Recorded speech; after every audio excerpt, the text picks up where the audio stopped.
beautiful blue skies and golden sunshine all along the way.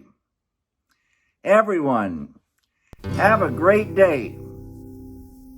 The number of film directors who get national distribution in this country who are truly interesting as artists is very, very small. And Lynch was one of them for me. I've been interested in Lynch's films for a long time, and actually in grad school, I think there's a thing about this in the essay.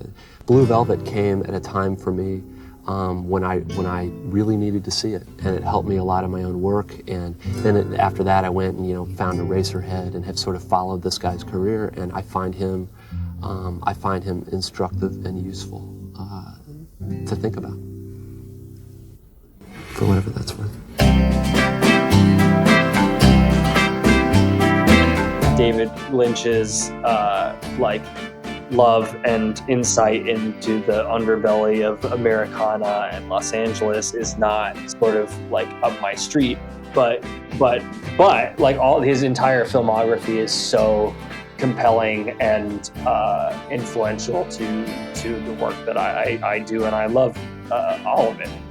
He's a great virtuoso master filmmaker who films complete insanity inside of his own head, and it feels right. David says himself that movies are dreams, but the difference with him, I think, is that you feel like a really great filmmaker went and shot a dream. Like he actually went to a dream and shot it. He opens the medium up for you, you watch a Lynch film and you realize, there's so much that can be done. His stuff is so textural, and it's so what he's always done with sound design.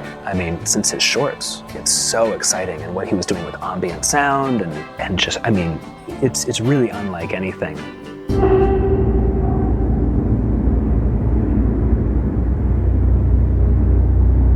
There's a part in the essay that kind of does this academic, let's unpack the idea of Lynchian, and what Lynchian means is something about the unbelievably grotesque existing in a kind of union with the unbelievably banal, and then it gives a series of scenarios about what is and isn't Lynchian. Jeffrey Dahmer was borderline Lynchian. Borderline. Well, the refrigerator. And actually what was Lynchian was having the actual food products next to the disembodied bits of the corpse. I guess the big one is, a regular domestic murder is not Lynchian, but if the man, if the police come to the scene and see the man standing over the body, and the woman, the woman's 50s bouffant is undisturbed, and the man and the cops have this conversation about the fact that the man killed the woman because she persistently refused to buy, say, for instance, Jif peanut butter rather than Skippy, and how very, very important that is. And if the cops found themselves somehow agreeing that there were major differences between the brands, and that a wife who didn't recognize those differences was deficient in her wifely duties, that would be Lynchian. This weird confluence of very dark, surreal, violent stuff and absolute, almost Norman Rockwell, banal American stuff, which is terrain he's been working for quite a while. Oh man, Eraserhead just opened up all these possibilities within cinema, it wasn't like anything I had seen before. It was so genuine to itself, it was just from somebody who was, you could just tell, David Lynch. I'd seen Blue Velvet, so I knew who he was, but then when I watched Eraserhead, it was kind of just someone following their instincts and just being just true to themselves. And it was something that so many people told me how weird it was, and I go, oh, this is a movie about a guy afraid of getting married and having a kid, And you watch it and you go, I bet this guy was, married and had a kid and was freaked out. And then I, read his book, and yeah, he was, it was just like, it was an artistic expression of his fears, he's married to someone and her family, and getting this girl pregnant who's a little crazy and not really, and she doesn't like him, and they have this really acrimonious relationship, and he lusts for that woman across the hallway, and fear of having a baby, and what if that baby is deformed, I always remember when the baby's crying and it's in the night and has the humidifier on, and then turns on the light and the baby has all the sores over his face, and Jack Nance goes, "Oh, you are sick." I was like, Jesus Christ. And then, the lady in the elevator, the lady in the radiator, her coming out of the darkness when she sings in heaven. I always thought that was so creepy. She just comes right out of total darkness. I just appreciated something that worked on this kind of like horror film level, but was so unique to itself, to that person. And it was just very honest and heartbreaking. And again, it's just something very relatable to people. It was like a guy, just his own expression of what he was going through, but it came out in this weird story. I just thought, oh wow, you could do that. That's really cool. It all kind of has this 50s kind of 60s vibe to it, especially that scene with the parents.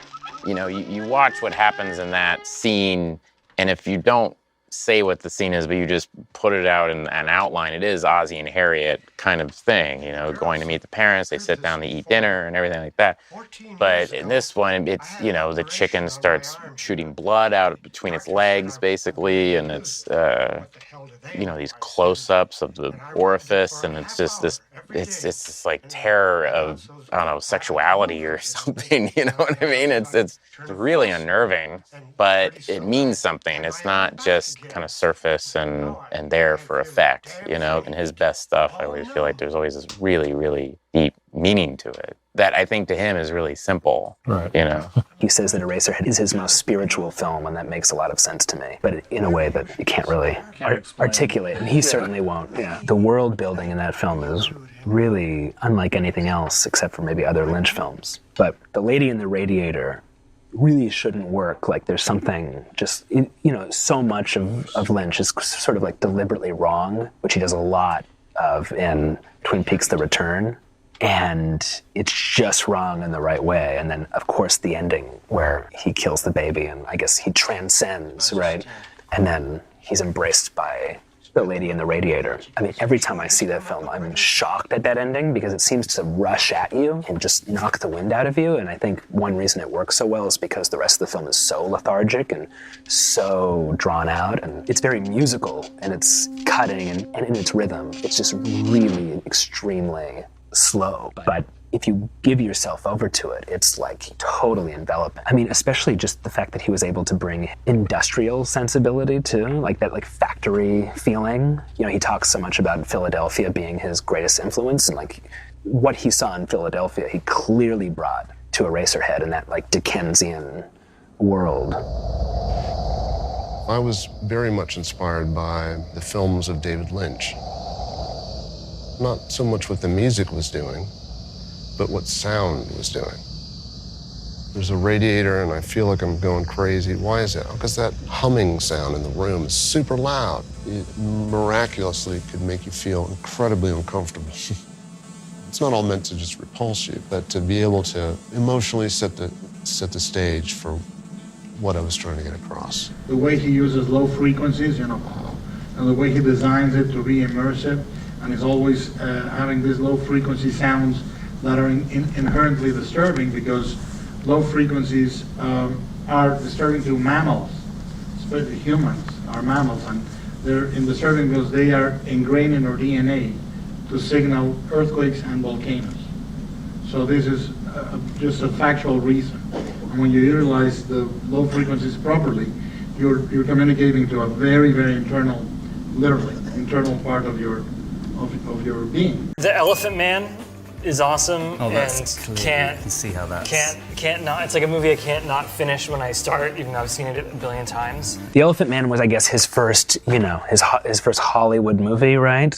Which is so funny to think about because it's amazing. It was nominated for all those Oscars. I know that Mel Brooks is the one who gave him that job, which is another reason I love Mel Brooks, who also is responsible for Cronenberg doing The Fly. So Mel Brooks he's the best. But that film is filled with uncanny stuff. The opening with the woman being ravaged by the elephant and just her head kind of going back and forth with the, what do you call it? It's that thing that Wong Kar-wai does in post. I'm forgetting. But the sound design there is incredible. And then the end of the film is like really startling, which becomes like, it's no surprise like that the ending of of Elephant Man is like this like cosmic thing, because they always are. It's really, his signature is all over it, and it's really, that movie's on another planet.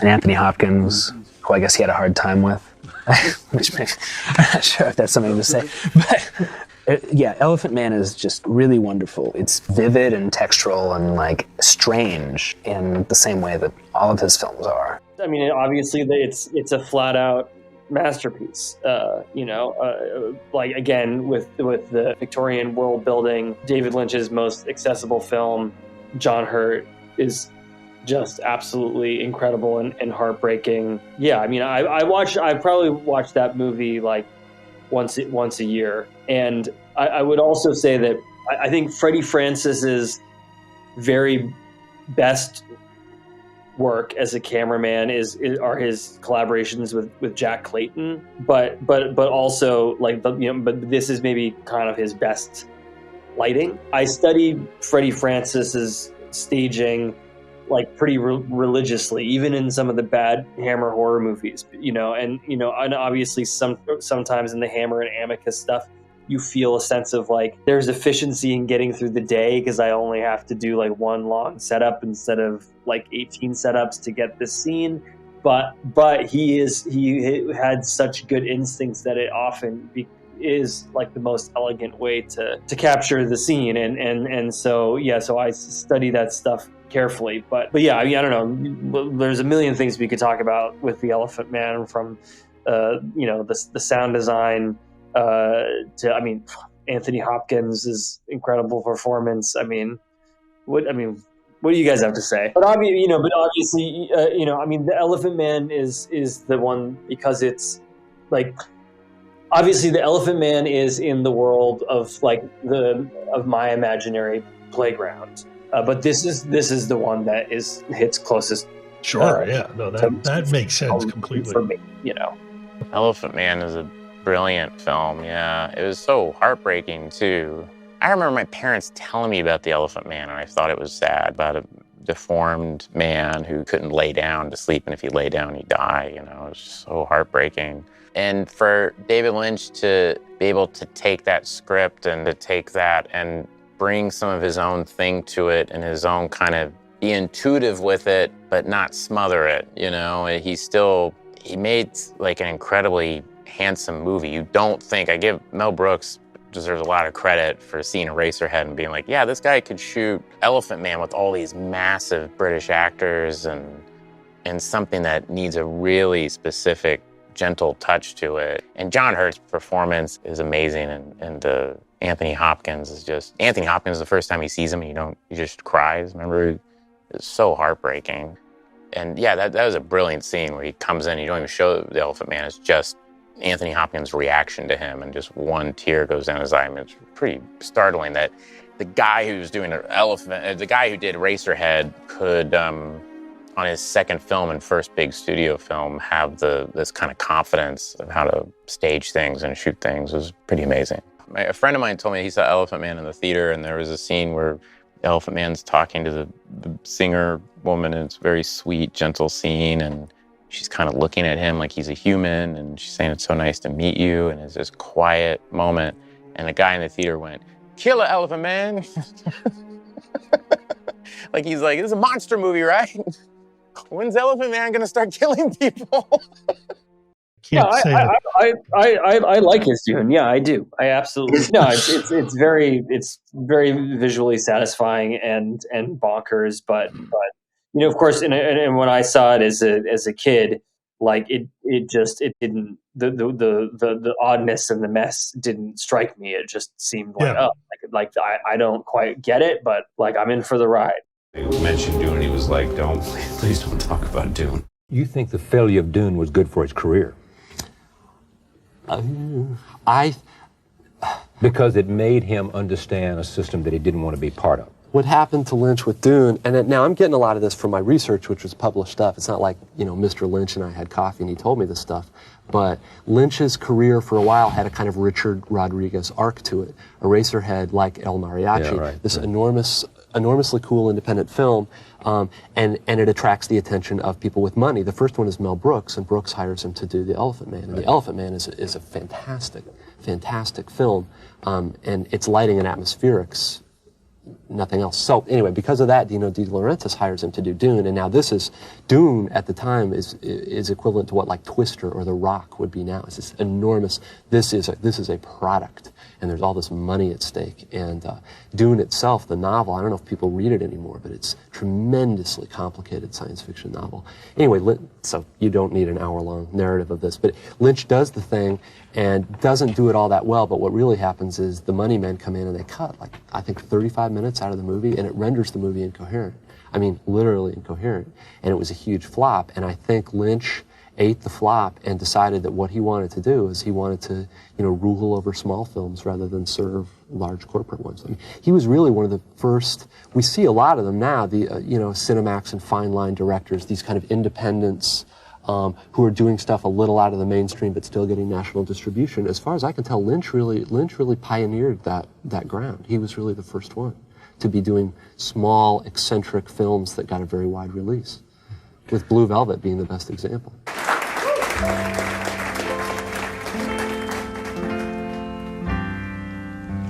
She wore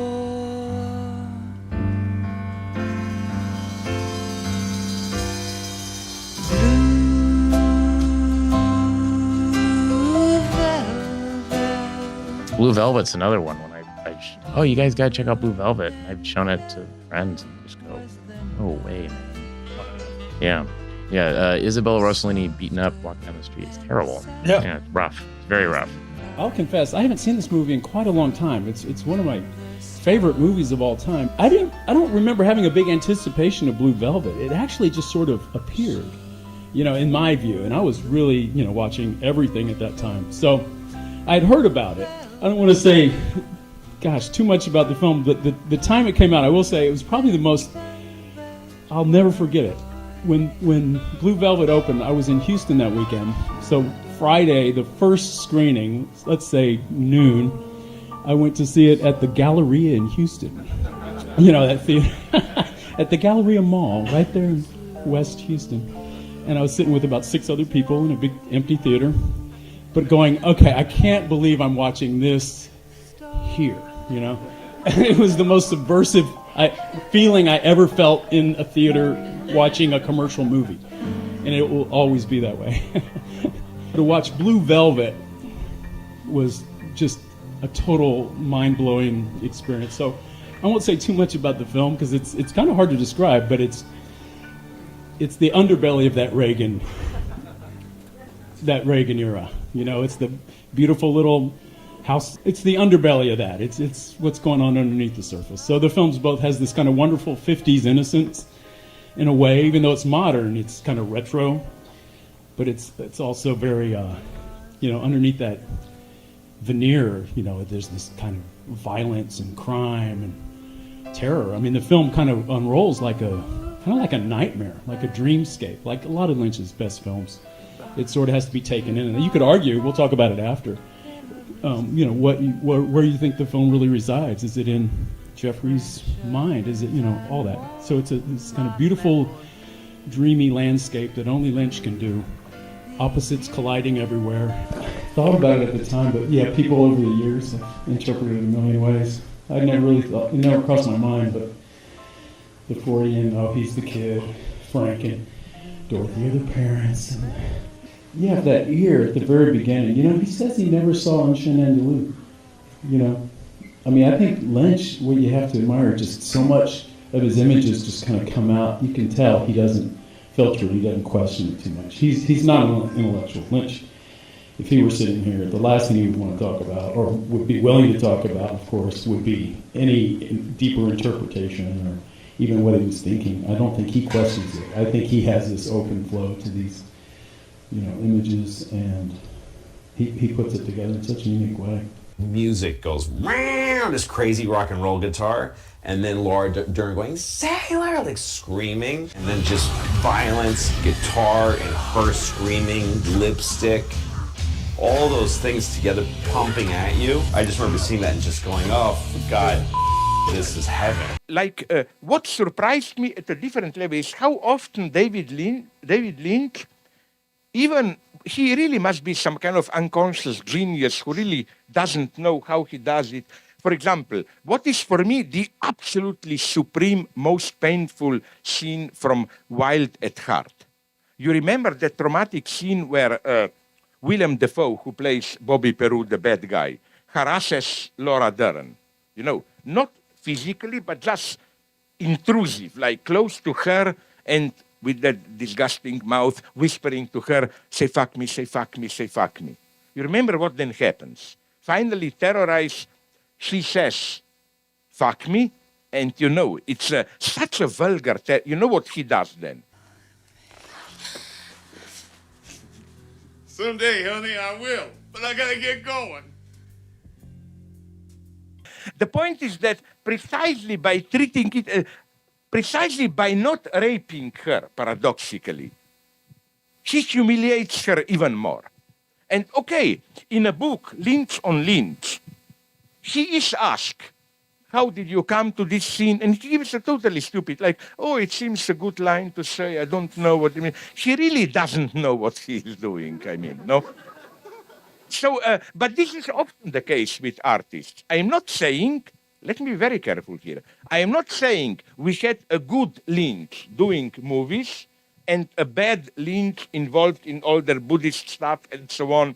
Maybe somehow, and we often have with great art this paradox, that somehow in order to do a good product, you need the most stupid or naive ideology. Things are very paradoxical here. Often, and this is what always interests me, how illusions are sometimes necessary, even stupid illusions, no? People imagine sometimes that, you know, a good actor's director is someone that talks to you and pulls you aside and tells you how to do things. That hasn't been my experience. My experience is they create a world or they create a setup or invite you to collaborate in such a way that there's a logic to what you're doing. You're clear, and the beautiful things happen in your presence or your commitment. You're experiencing the things that are happening. The best experiences are always when you get a good setup, and David Lynch gave me such a good setup and really didn't give me any choices, like in terms of costume. He basically brought this thing out on a hanger and said, Willem, this is your costume. And I was good with that. Normally, you'd have a conversation with this is what I think, this is what you think, blah, blah, blah. But it was very direct. And I responded immediately to it. And then he said, we got to send you to the dentist. And I said, why? And I read the script. I know that he had stumpy, discolored teeth, but I made the assumption that we'd just do it with makeup. He said, no, we gotta make you some dentures. And I thought, wild. So we had these dentures made, and they were the key to the character. Those are dummies. Dummy. So I got those teeth, and it kept my mouth open like this in a way that, you know, I was able to tap into a kind of lasciviousness, you know. You go like this, you know, and all of a sudden you start sitting differently, you know, you start feeling differently. That became the key. It shows that actors sometimes, left to their own devices, put limitations on themselves, because I would have never thought of that. Strangely enough, I just assumed something. It wasn't studied, it was kind of intuitive. But I think Bobby Peru is one of my most complete characterizations.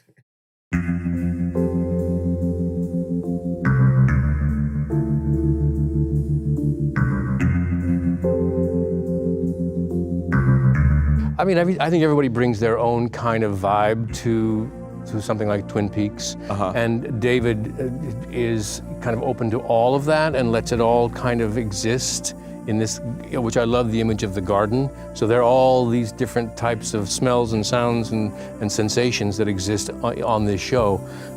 My job is just to come in and bring my reality, you know. Okay. And so I just approach it that way and let the chips fall, kind of let, you know, David tell me either up, down, around, whatever, you know, and modulate a little bit. But for the most part, does he modulate and say like that this, because what I found was like some emotional responses don't feel appropriate to the actual reality of what's happening. So it has a dreamlike quality to it, or it's sort of stylized. And will he come in and say, like, I want this to be a little bigger, or I want this to be a little... The words that he uses would be like, I need more of a wind.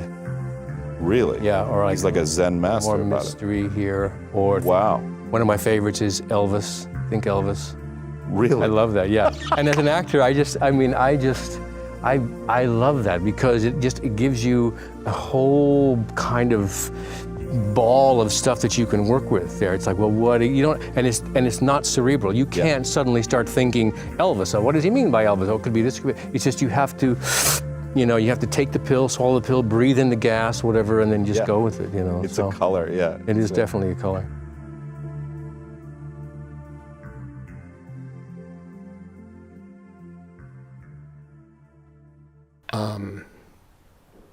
Of course, a lot of drama is projected onto the screens of our consciousness, our minds, day and night, patterns that you learn from childhood, intrigues, resentments, hatreds and terrors. And the most difficult ones, the most wrenching anxieties can be triggered by anything at all. They come upon us and grab a hold of us.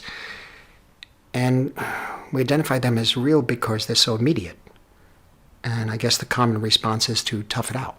In other words, to suffer. Now, I've been a firm believer in suffering all my life.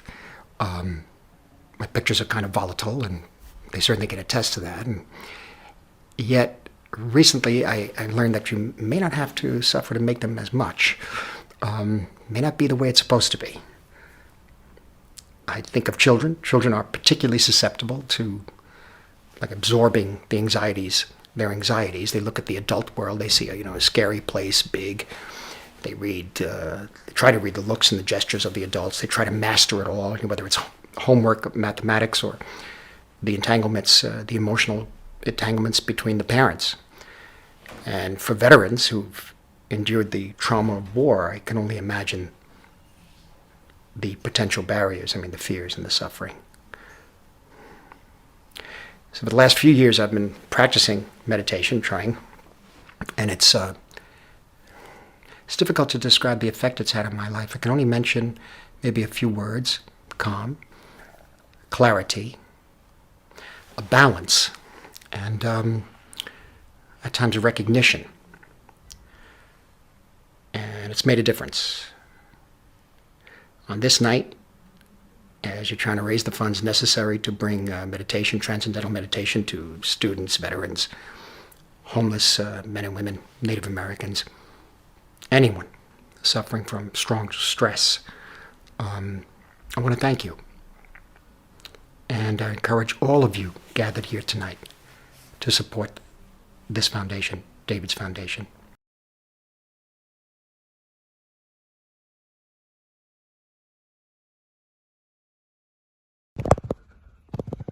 Good morning.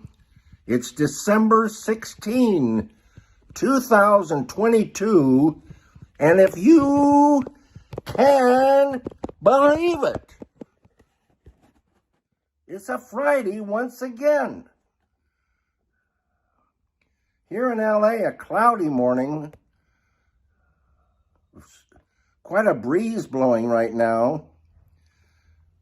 50 degrees Fahrenheit, 10 Celsius. Today I was thinking about the song The World Spins. And I believe it was mine and Angelo and Julie's favorite song we did together. And I think it's from the year 1987, maybe 86, 87, somewhere in there. This afternoon it'll be going up to 68 degrees Fahrenheit, that's 20 Celsius, and it looks like partly cloudy all along the way. Everyone, have a great day.